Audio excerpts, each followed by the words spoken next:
It's Ricky Rich with Black Primacy with a quick question. Have you downloaded the Black Primacy app yet? If you haven't, don't worry about it.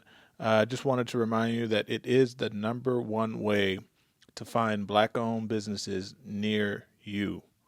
Whether you're looking for food, fashion, or services, we've got you covered on this app. So download it now and start supporting Black-owned businesses in your area today. All right? Link in the description.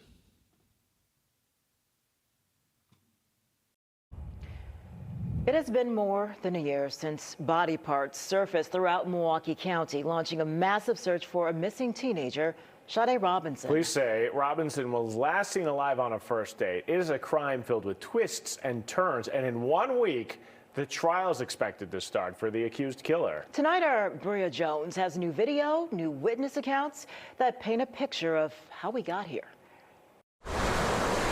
April 2nd, 2024, a gloomy spring day in Milwaukee County.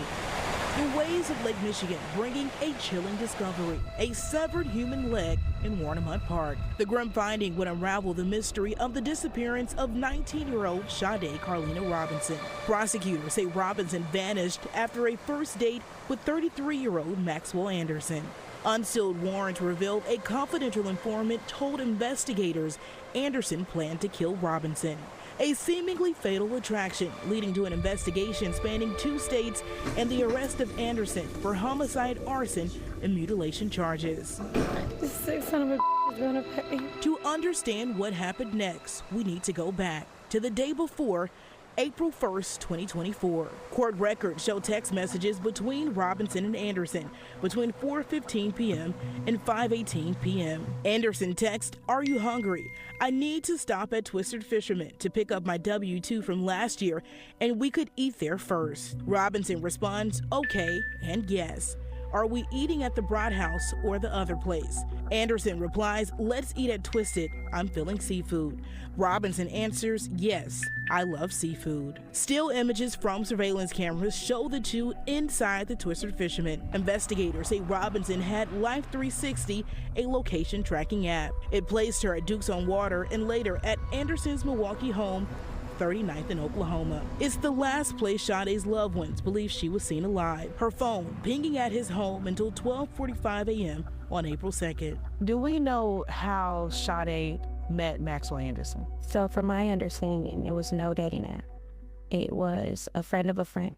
So a friend that worked at Pizza Shuttle, cousin, was the bouncer at Victor's, which was friends with the bartender, who was Maxwell. Kiki is Robinson's cousin. She hasn't shared her last name publicly, but over the last year, she's led searches for her cousin and pushed for answers. Now, for the first time, she's sharing these videos of Robinson the night before she disappeared. Robinson was spotted out at Victor's nightclub where Anderson was a bartender. You can see part of what appears to be Anderson's distinctive arm tattoo. Another one of my family members reached out to me stating that they were at the bar with her, the Easter 31st at Victor's, and that they were having drinks, and they seen her with this man, and then who's described as the demon, who we call him, Maxwell. Robinson was reported missing by a friend after she didn't show for a shift at Pizza Shuttle on April 2nd. That same morning, Milwaukee police say a car was set on fire near 30th and Lisbon. Detectives later learned it was Sade's vehicle. I just heard the car crash, and it was a big bang, and I saw the car outside of my window, so I come outside, and by the time I come outside, I see the flames start, and I just see this taller white guy just running away from the car. In that moment, Ashley Ryder says she didn't realize what she was witnessing. I remember his face when he turned around because he looked so shocked, and then I found out a couple days later what was actually going on. Hours after the car was torched on April 2nd, a man discovered a severed leg with pink toenail polish at Warnham Park in Cudahy. The same place investigators would later say Robinson's phone was pinging between 3 a.m. and 4:30. April 5th, less than a mile from the car fire. A body part was found in the same area of 30th and Lisbon. April 6th, remains were discovered at 31st and Galena. The next day, more remains were found at 31st and Walnut. At one point, Kiki says she found a blanket with Robinson's face on it lying on the ground in Galena Park. I looked down and I seen Sade's face. Just flipped over. And my heart instantly just started to beat. And I just yelled to my sisters, like, I just found her blanket, everybody. And everybody just ran over to me. And then the detectives just showed up. Like, nobody called them, they just showed up. And I told them, like, we just found her blanket. So then they started, like, shutting off the area. Did you ever find anything else? I did. I found her bone. And I was about to pass out, and I didn't, because everybody else around me was crying. Like, everybody was emotional. But I can't get emotional because I'm going to break. And if I break, I'm not going to be able to search. Fox 6 obtained surveillance video from a business near 31st and Walnut. It shows a person with clothing that matches what detectives say Anderson was wearing on a MCTS bus to head home. The person appears to be wearing a hoodie and a gray backpack. This is similar to surveillance images in the same area prosecutors shared in the criminal complaint. Days later, Anderson was arrested, making his first court appearance on April 12, 2024. At this time, we don't believe that there are any other victims out there and that the person who is responsible for this heinous crime has been arrested. Are you still searching for remains for Ms. Robinson? Yes, we are. As detectives used everything from flashlights to sonar boats, Robinson's loved ones searched far and wide with community support. One day, we actually walked 21 miles. That was between there and back.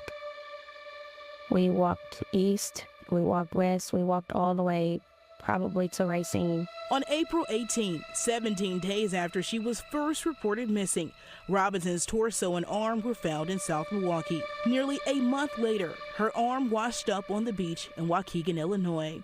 What are you still searching for? I'm gonna say her crown, her head, is still missing. So that's why it's important that we still do all these memorials and stuff so that people don't forget that we still don't have all of her. To this day, pieces of Sade Carlina Robinson remain lost to the world, a somber reminder that justice still waits in the shadows. Bria Jones, Fox 6 News.